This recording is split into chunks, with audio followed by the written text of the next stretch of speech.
Assalamualaikum warahmatullahi wabarakatuh. Ismahuli an uqadima nafsi Ismi Susi Susilawati. Ana min kismi ta'limi lughah Arabiyah di fasli tsalits. Huna sya'ashra ba'dal mawaddi ala syakli video. Ismahuli an atakalama bilughatil Indonesia. Baik, pada kesempatan kali ini saya akan menyampaikan sedikit materi pada mata kuliah Dasar-dasar Kependidikan yang bertemakan pandangan ilmiah dan filosofis manusia. Baik, materi yang pertama adalah implikasi dalam pengembangan teori pendidikan. Ya, pandangan pendidikan tentang Johnny Dewey itu sendiri adalah dalam banyak tulisannya Dewey sering memberikan kritik terhadap sistem sekolah tradisional. Yang dapat dijelaskan di sini dijelaskan di sini bahwa dalam sekolah tradisional pusat perhatian berada di luar anak, entah itu dari guru, buku, teks dan sebagainya. Kondisi ini merupakan kegagalan untuk melihat anak sebagai makhluk hidup. Terus yang tumbuh dalam pengalaman dan di mana kapasitasnya untuk mengontrol pengalaman itu sendiri dalam transaksinya dan lingkungannya itu sangat sulit.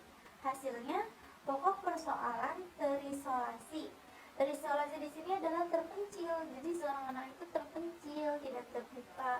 Dalam hal ini itu adalah si anak ini tertutup, tidak mau terbuka kepada itu guru atau siapapun itu ya. Terus dari anak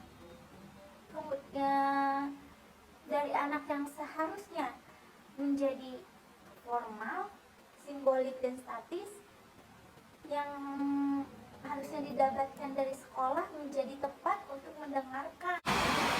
Tapi di sini membuat si anak ini menjadi terkecil. Di sini apa ya? Introvert gitu ya. Kayak tidak terbuka, dia tuh ingin kesendirian, dia nyaman kesendirian. Sedangkan jika anak-anak ekstrovert kan dia kayak semangat bermain atau apapun itu, dia tidak tertutup, jadi dia mengeluarkan isi hatinya dengan lantang. Kalau yang introvert kan dia diam-diam saja gitu, kayak dia menyendiri, cuma bisa nangis atau apa ya, entah itu. Seperti itu penjelasan dari Johann Dewey yang saya ketahui. PPT saya yang kedua itu filsafat mempunyai beberapa objek umum ya. Filsafat umum maksudnya mempunyai beberapa objek yang di sini antara lain adalah hakikat kenyataan segala sesuatu, itu yang pertama disebut metafisika. Yang kedua, hakikat mengetahui kenyataan, itu disebut epistemologi. Yang ketiga, hakikat menyusun kesimpulan pengetahuan tentang kenyataan, itu disebut logika.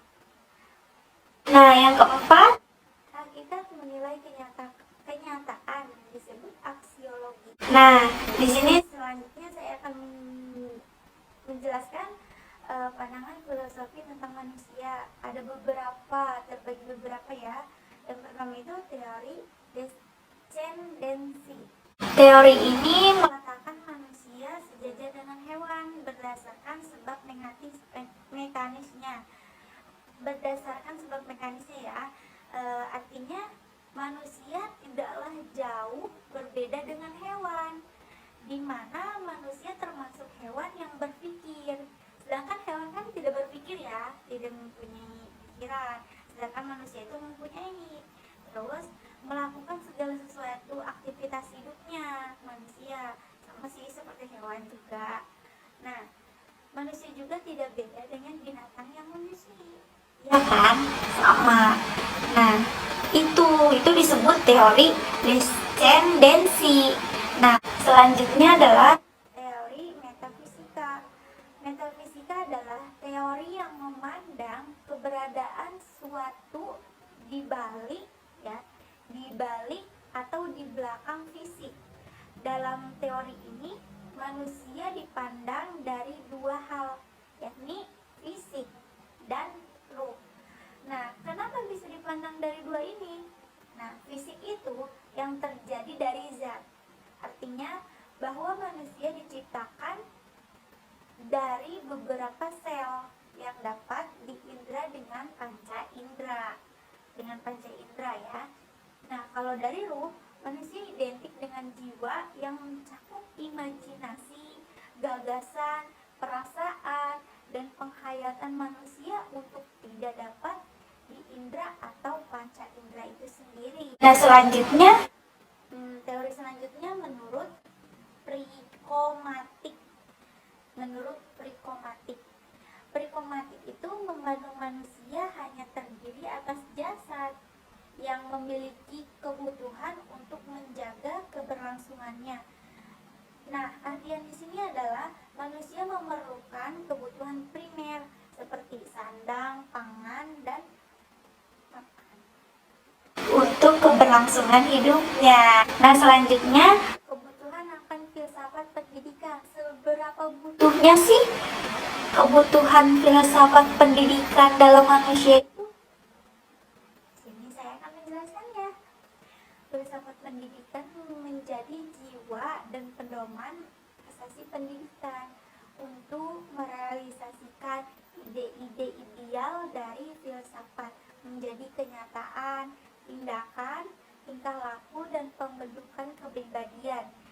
Pendidikan adalah upaya mengemban potensi manusia peserta didik, baik potensi fisik, potensi cipta, rasa, maupun rasanya, agar potensi itu menjadi nyata dan dapat berfungsi dalam perjalanan hidupnya. Dasar pendidikan adalah cita-cita manusia universal. Pendidikan bertujuan, nah di sini ya, pendidikan bertujuan menyiapkan pribadi dalam keseimbangan kesatuan. Dan di sini sepertinya organis, harmonis, dinamis guna mencapai tujuan hidup kemanusiaan. Baik, penjelasan saya yang terakhir adalah tujuan filsafat pendidikan. Tujuannya untuk apa sih? Gitu kan, kayak filosofis manusia dalam pendidikan tuh seperti apa sih? Tujuannya untuk apa sih? Gitu kan? Pasti kalian bertanya-tanya. Nah, tujuan filsafat pendidikan itu adalah memberikan inspirasi bagaimana mengorganisasikan proses pembelajaran yang ideal. Teori pendidikan bertujuan menghasilkan pemikiran tentang kebijakan dan prinsip-prinsip pendidikan yang didasari oleh filsafat pendidikan. Baik, materinya cukup sampai di sini. Kurang lebihnya mohon dimaafkan. Bila ada kata-kata kesalahan atau yang kurang dimengerti, silakan bertanya.